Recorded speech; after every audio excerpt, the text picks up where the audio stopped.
Another key component is capture and output. Right? So how do you get the data into the format and into a form or into a process, as well as how do you get it moving through that process.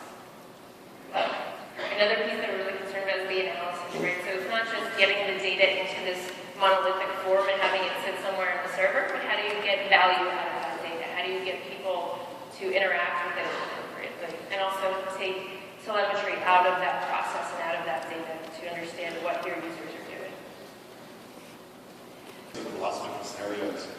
It was unique in many ways. It was focused around XML, including data in that manner. I'll tell you right here now, we don't have a full replacement that I'm going to roll out to you during this talk. It's not ready yet.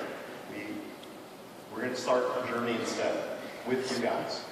And so what we'll be doing today is talking about the requirements that we see in this space, some sketches of how we think we will address those scenarios and those requirements, and then we're going to be needing your input on getting this right.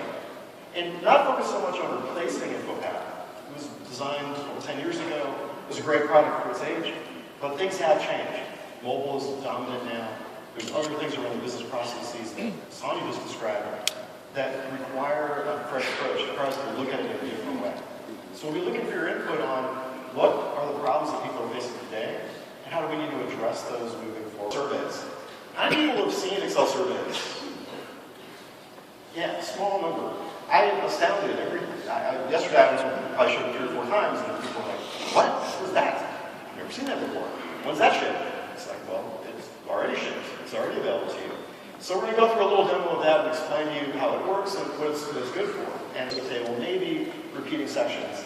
The bottom one, the app form, something you would build and access, is more about a full application. We have multiple forms that interact with one another.